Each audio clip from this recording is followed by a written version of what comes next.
Araeng. From this parched earth, the nation of Nabath, Araeng once rose. When I journeyed here, long ago, I spoke with a sun-weathered elder. He told me Araeng meant majestic land in the language of his people.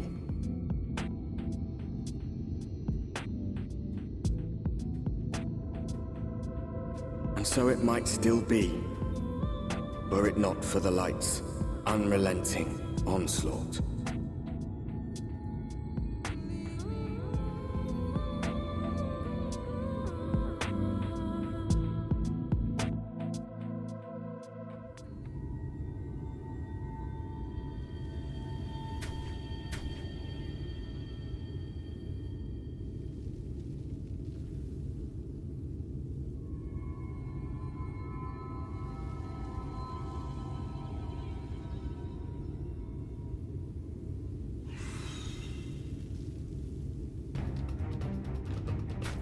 Get back here!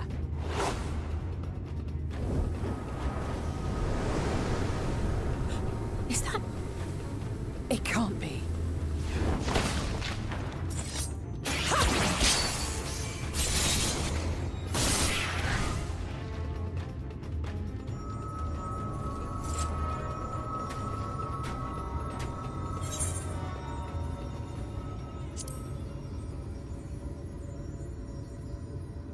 Just a lesser sin eater. Nothing to write home about. I knew you'd turn up sooner or later, but I had been hoping for sooner.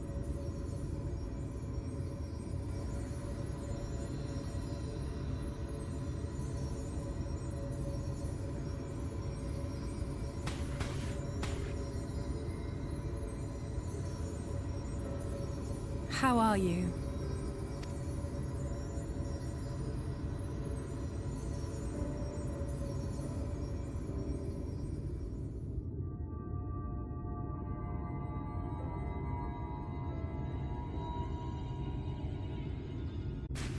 We've fought them to a standstill, then.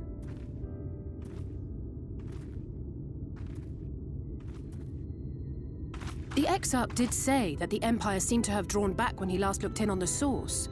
But without knowing for sure how fast time was passing there, I couldn't help worrying that a lot might have happened since then. I'm heartily relieved to hear that it hasn't, just as Alphino must have been.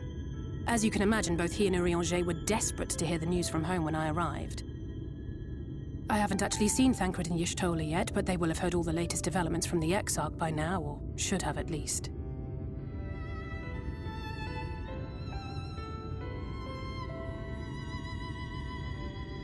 When I think of how frantic Tataru and the others must be, I want nothing more than to rush back and reassure them. But we still haven't found a way to reverse the summoning, and even if we had, we couldn't just ignore Uriel's vision. He may use 10 words where one would suffice, and they may often obscure as much as they reveal. But on this matter, he was as clear as day. I do not doubt for one moment that he saw what he claims. Nor how difficult it must have been to speak about them. The 8th Umbral Calamity and your death aren't exactly topics for idle conversation. As much as I might want to go home, I don't want to go home to that. We can't allow the rejoining to happen, which means we have to save the first from the Sin Eaters.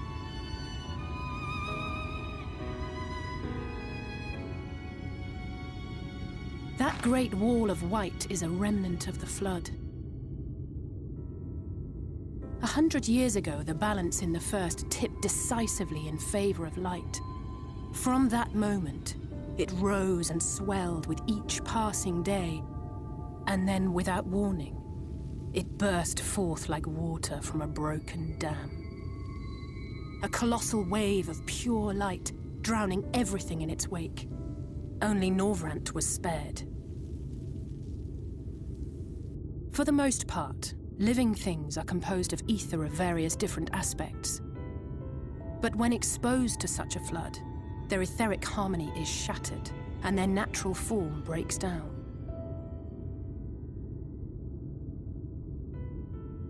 Then they either perish, or are warped into mindless abominations.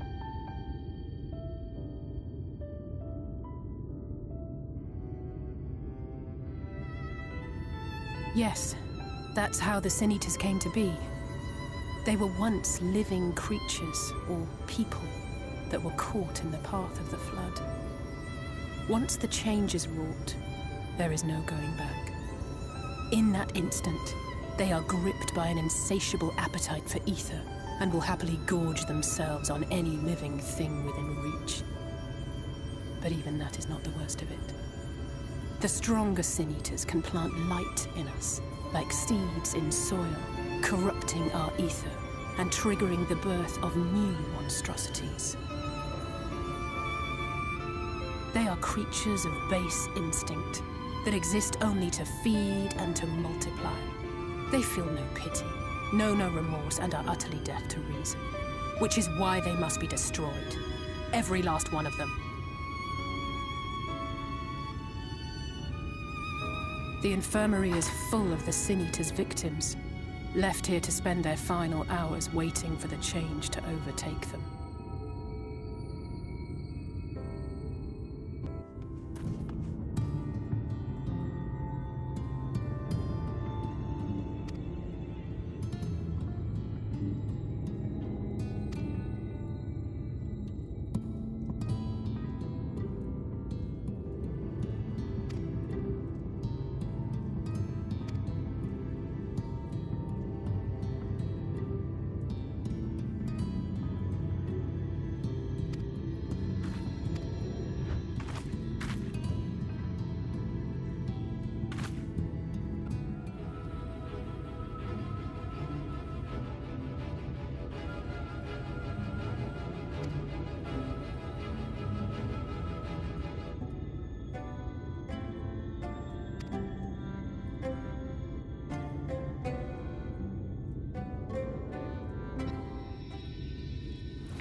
Look, over there, where the wall is broken.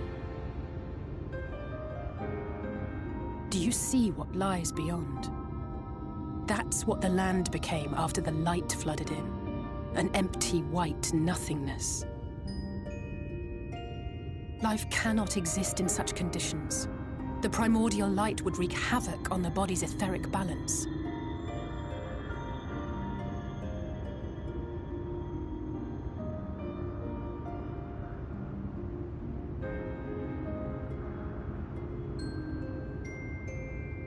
That nectarine you bought, it's Halric's favorite fruit.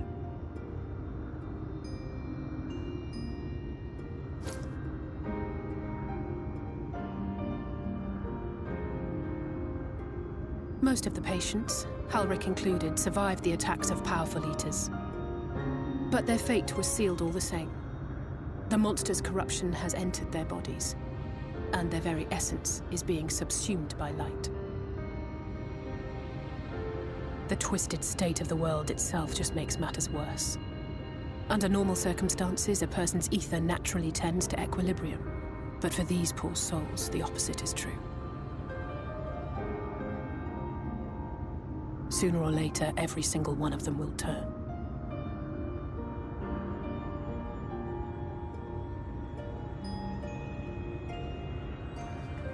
Tesleen and the patients, they all know this. They know what has to be done before the change goes too far, before the eater within takes over. The preferred method is mixing poison into their favorite food. In my time here, I've borne witness to a lot of last meals.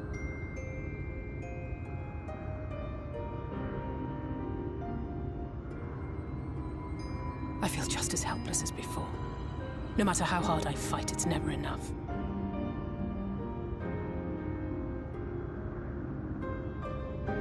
But it's a war I mean to wage, nonetheless. Speaking of wars, do you remember how I made you promise not to leave me and then promptly collapsed? Well, let's just say I had a few choice words for the Exarch concerning the timing of his summons.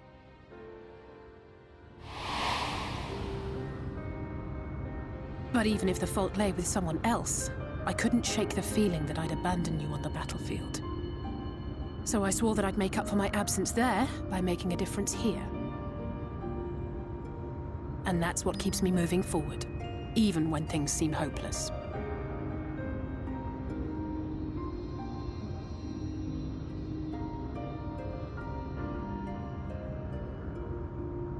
On which note, it's time we headed back.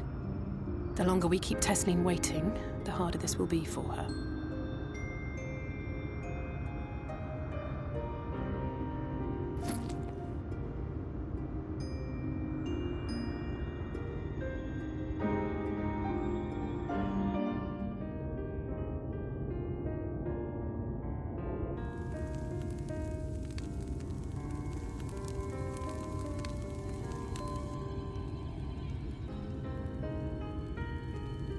Speak up if you'd like another helping.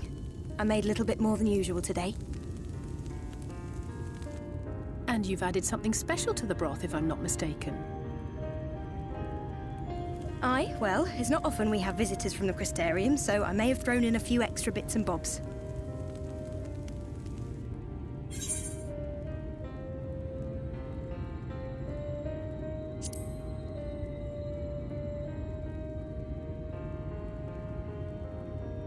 Oh, it's nothing, really. And we do so rarely have guests.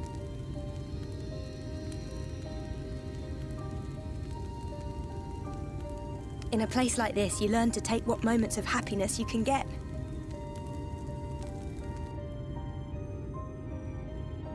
I remember when I first came here with my mother. She was showing the early signs.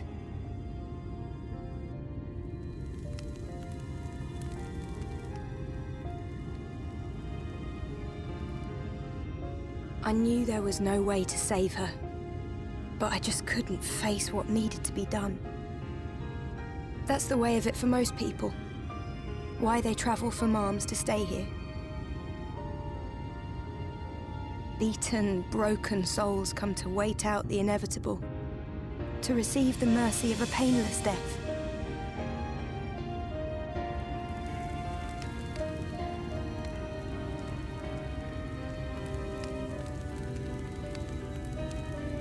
When my mother finally left this world, I was mad with grief, but also thankful that her passing was a peaceful one.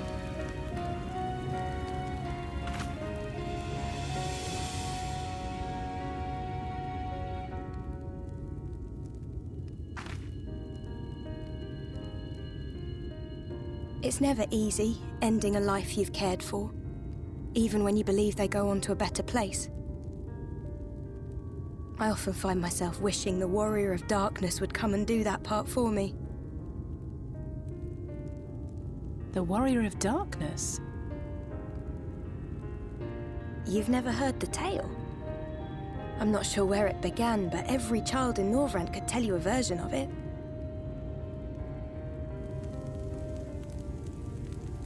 Warrior of Darkness, servant of death, take care of our souls at our dying breath. Let sinners and eaters of sin go with thee, that all may return to the sunless sea. Well, that's the version I was taught anyway. It's just an old bedtime story. He's certainly never deigned to visit us here. Which is a good thing, surely. He sounds rather ominous. Do you think so? I always liked the idea that he treated every soul the same, even the Sin Eaters.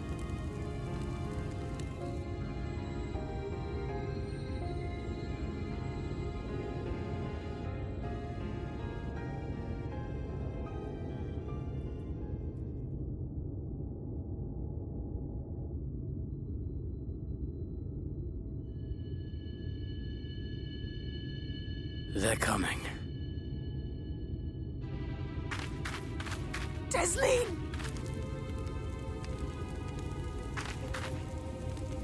Have you seen Halric?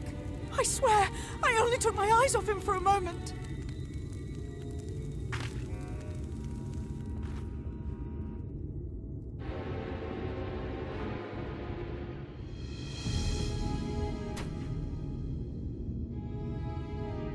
Any sign of him?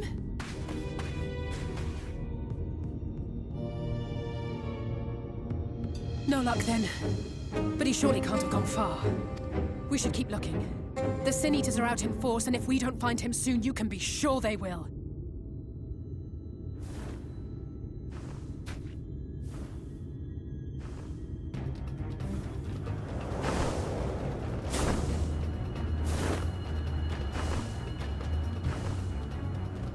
Did you see the size of that thing? It must be one of the nasty ones. Wherever it's going, it can only mean trouble. After it!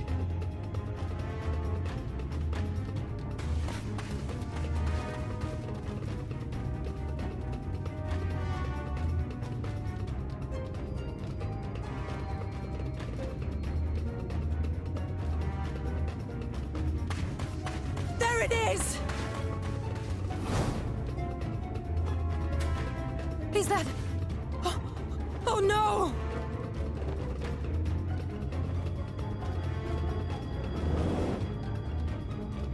Halric!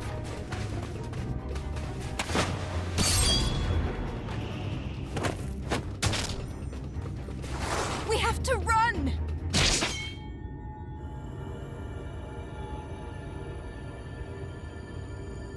Desleen! No!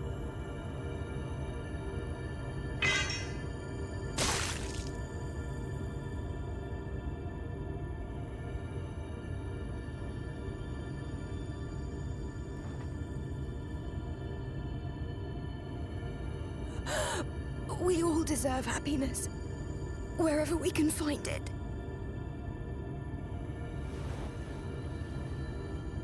The time left to you is precious. No one should die in pain. Mother, I...